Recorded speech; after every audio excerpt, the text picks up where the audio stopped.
Hey, how you folks doing?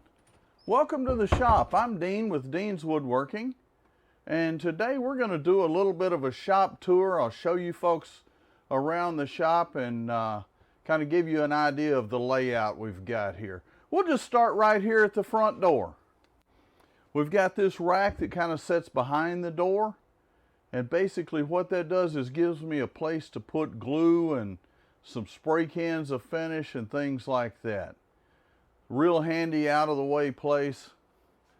This right here is a little cubby system that I put together for some of my drills and such, impact drivers and such as that.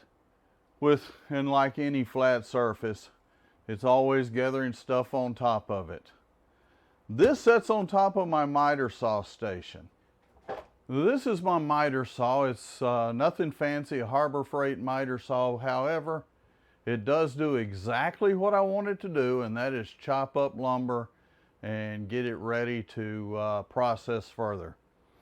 I started building a miter saw station and have a few drawers over there and some cubbies here that I use to put some wood storage in and some other smaller things in the drawers.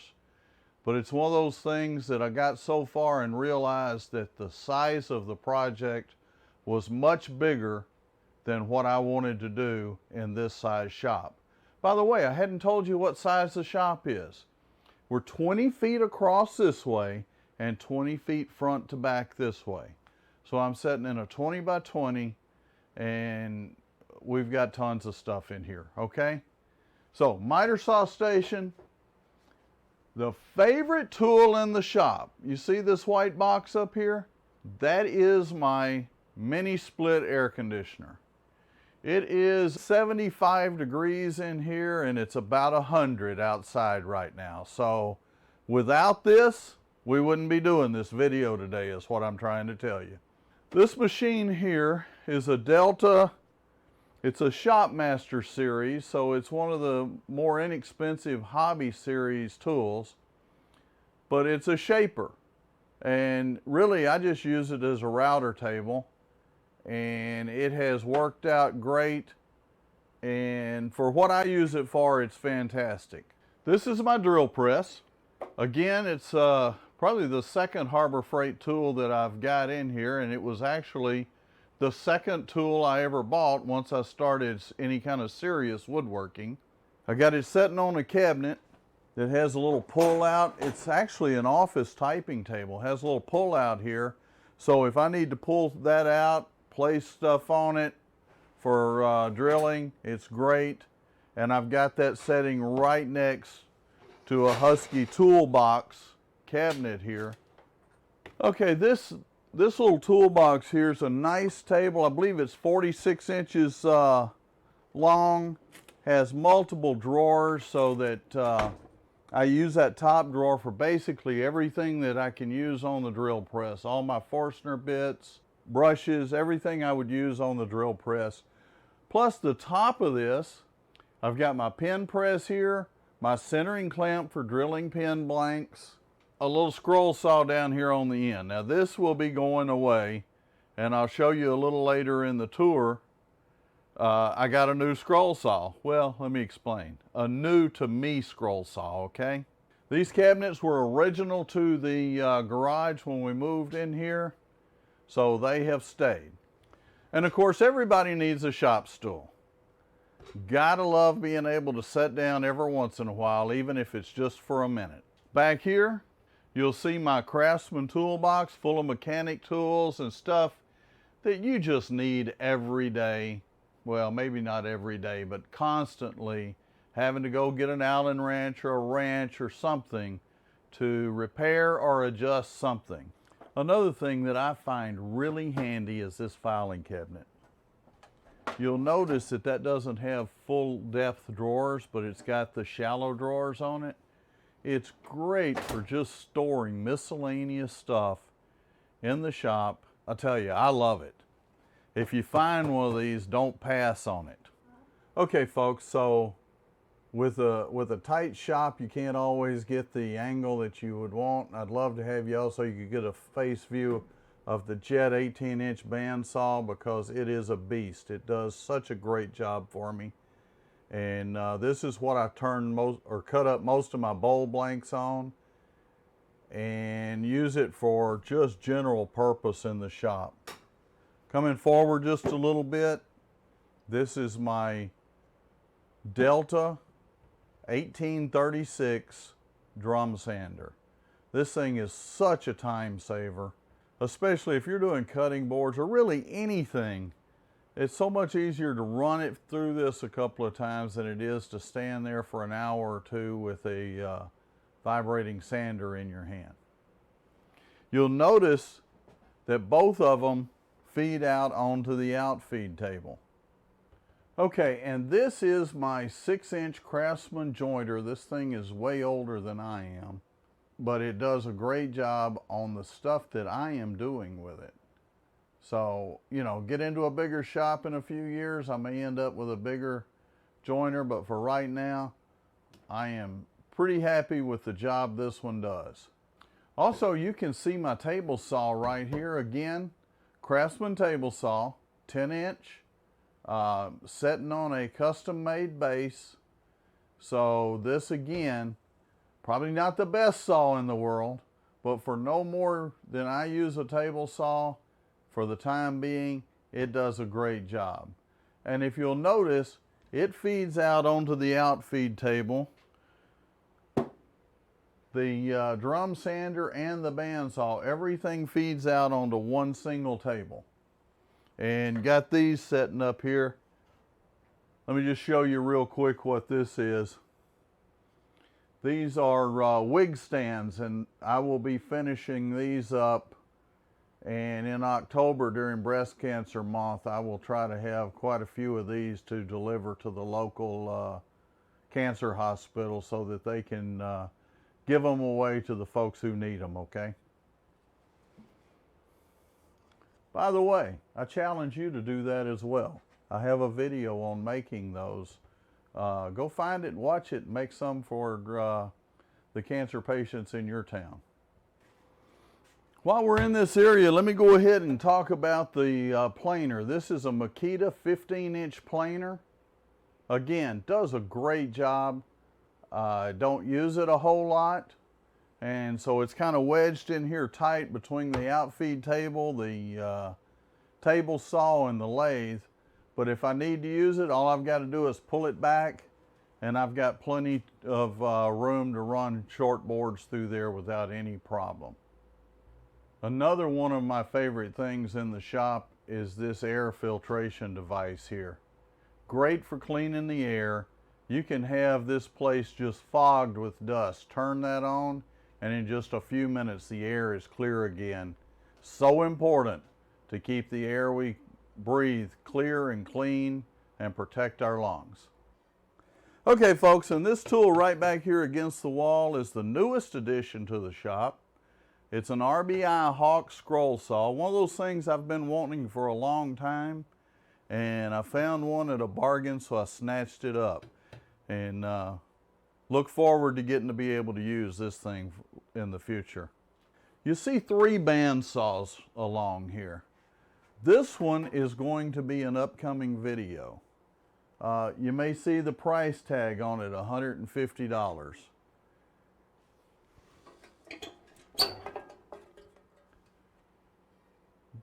The tires were gone off this saw.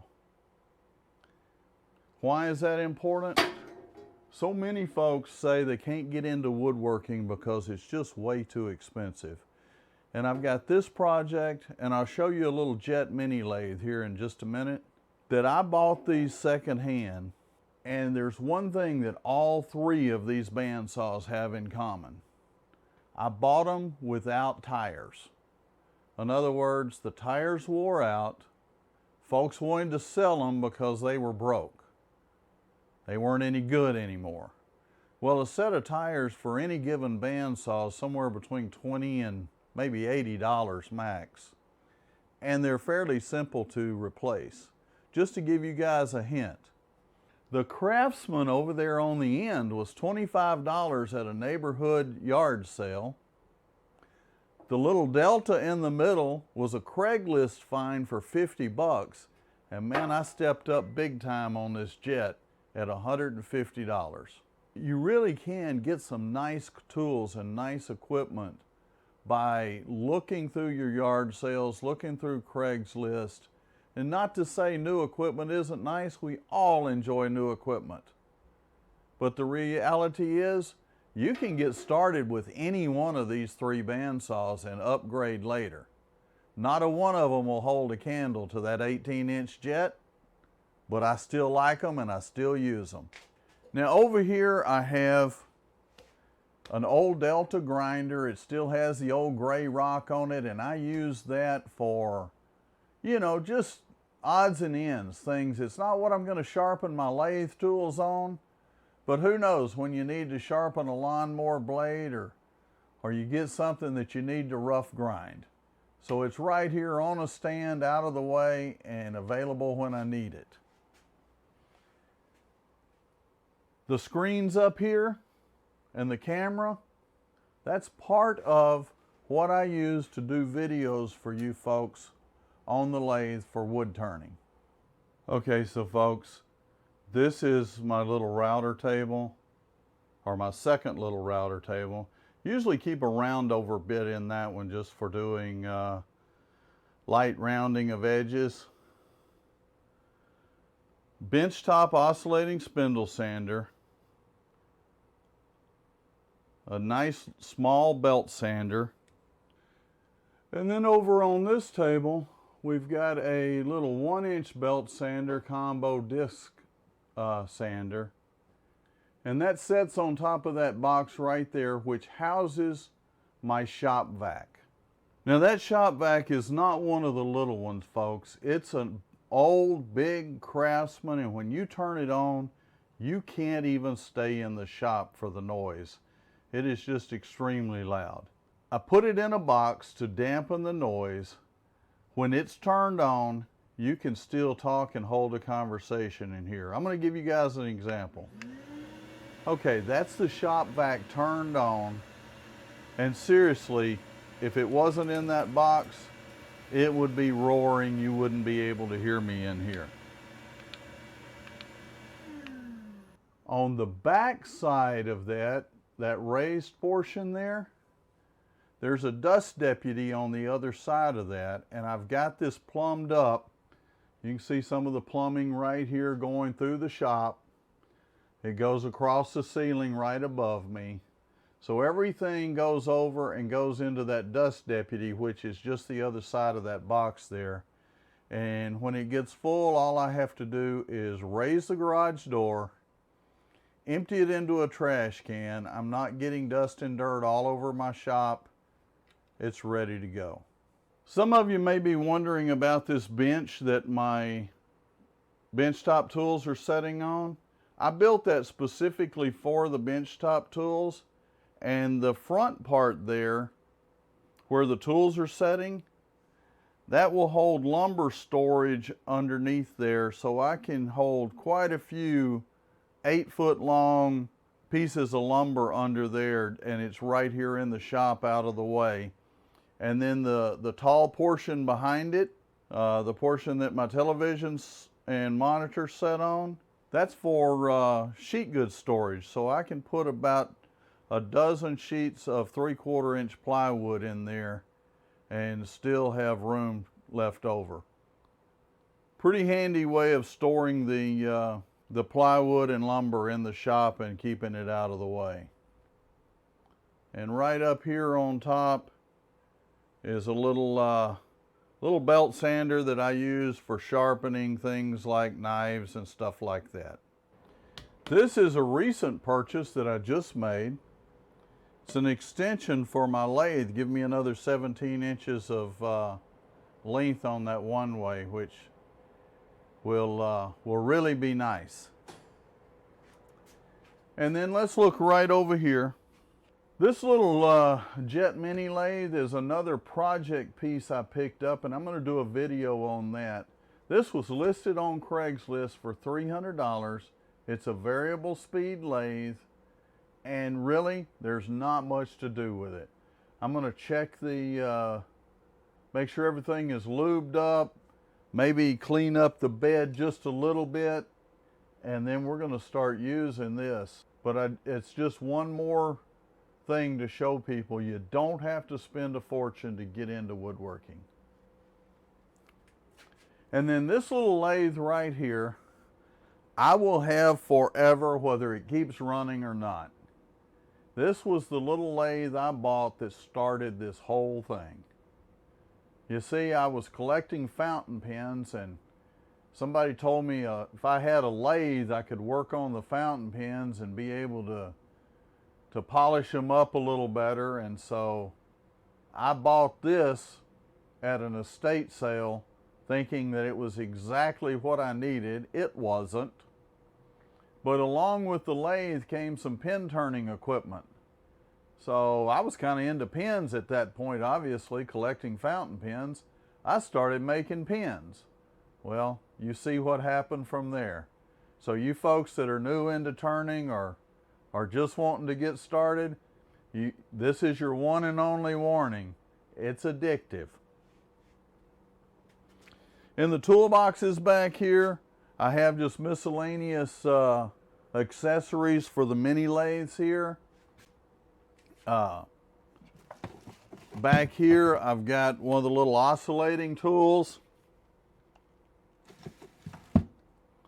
And years ago, they started clearancing out a bunch of these little heads and stuff.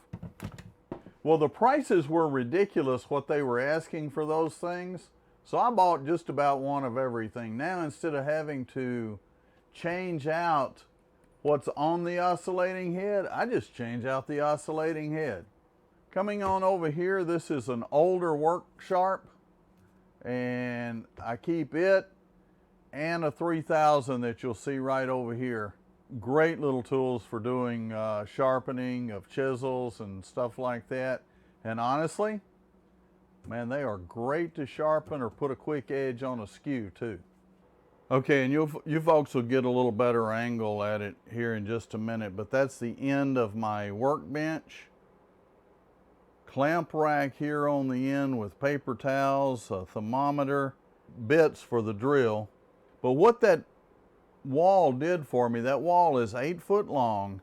It divided the room up and gave me a place that I could put things on the back side of this. And what you see right here, that is a lateral file cabinet. Those things are great for storing tools. The doors flip up and it keeps the dust off your tools. Then you see my dust deputy back there and a compressor back there. And then my dust collector is right behind the freezer, along with a Delta mortising machine that very rarely gets used, and a box of rags that should be used a whole lot more often than they are. Okay folks, here's my clamp rack, and also I've got a box for holding sandpaper here. A Kennedy box here that I use to keep all my precision tools in. Comes in real handy, all my measuring devices. If I need a set of calipers, I can just reach back there and get one. Makes it real handy being right behind the lathe. Told you about the Work Sharp 3000. Sets right here. Again, I use that for my chisels, occasionally for skew chisel, and so really comes in handy. Moving on over here is my Rikon Grinder. We still have the original wheels on it. The sad thing about it is there's 2 CBN wheels on this workbench right behind me. I just need to take the time to get those installed on this thing. I use a Wolverine sharpening system, and then I've got several accessories that are Wolverine and some that are not. But love this system. It's great for keeping your tools sharp. And by the way, I've got a video on sharpening tools, and you should watch that because you'll be blown away at just how fast a tool really does get dull. Over in the corner, I've got another older snap-on toolbox that I keep most of my coring tools in, and most of the hollowing tools that go in my big hollower. All of that's in there, so it's protected and easy to get to. Okay, so on this back wall, my clamp racks. This back wall is going to change eventually. I've been trying to decide exactly what I want to do with it, but I think I need a better background than clamps for wood turning videos. And then over here I've got my, first of all, you see the curtain that I can pull across, and also use some plastic panels to keep shavings from going everywhere. And you guys see my tool rack up there, as well as my little jet mini lathe. Of course, my smock is hanging on my main tool rack. That's going to be the tools that I use the most on either side and in the center of that rack there. Down there sitting on the end of the lathe is my 3M hood and the HEPA filter that I fixed up to feed that. That has been a wonderful system. And of course, I keep a face shield and my Trend air shield sitting on top of that, so they're all handy when I need them. The one machine we haven't talked about a whole lot yet is the lathe. A lot of folks will tell you that the center of their shop is their table saw or their assembly table. In my shop, the center of the shop is the lathe. That's where I do the majority of the work. It's the one machine that I can truly say that I'm passionate about and that I enjoy working with the most. Here we have a one-way 2436. It'll turn 24 inches over the bed, 36 inches long. I'm getting ready to add a 17-inch extension to that, so that'll be 53 inches I will be able to turn between centers. I also have this particular lathe fitted with an outboard turning system. It's got a large tool rest and banjo on the outside, and it's got enough room out here to turn a fairly large piece of wood up to 50 inches in diameter. That is a huge piece of wood, folks, to have spinning, but it will turn up to 50 inches. I can't talk enough about the one-way lathe and the one-way company because I've had very few problems. Most of the problems that I have had have been ignorance on my part, and I call them up, and customer service to the highest degree. I can't say enough about those folks. Now, this is not a lightweight lathe. The way this lathe sits here right now, it weighs over 1,000 pounds. So I didn't just pick it up and bring it in here. We had to bring it in with an engine hoist. So it's a big baby, and that's why I say it is the center of the shop. So real quick, let's talk about the system I use for recording videos. That wooden device is supported by an old camera stand that's left over from the days we had a photography studio. I made that wooden box so that it would hold my Blackmagic ATEM Mini, and I use that to switch between cameras.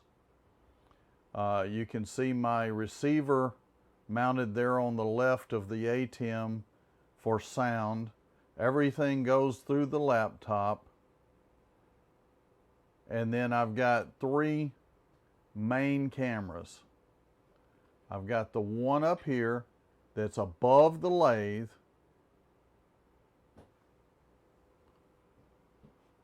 Then I've got one that's right out in front of the lathe. And then I've got this one right up here that's shooting down from the end of the lathe. Folks, it makes it pretty easy to do the videos when you've got all the cameras set up, the angles preset. All you have to do is reach over here and switch between the cameras. And like right there, you are seeing what I'm looking at when I'm doing a video. So the monitor you see on the right there, that's the monitor that's going to show me what the particular camera I'm on and what I'm videoing. The TV that's on the left, that's going to show me, again, a repeat of what's being recorded, but also gives me the information on sound and everything else down there. Lets me know when I'm recording, when I'm paused. And so literally everything goes onto one recording. And then of course I edit that in the end. And then of course this camera up here, that's focused in on the end of the lathe and gives you guys those inside views of bowls and stuff like that I'm doing. Okay folks, hopefully that gave you a little bit of an insight on the shop, the way it's laid out, the equipment that I'm working with. Remember, it's a 20 by 20, so I've got a lot of equipment in here. The lathe itself is almost 8 feet long, and I'm fixing to add 17 inches to that. So it takes up more than a fair amount of space for such a small shop.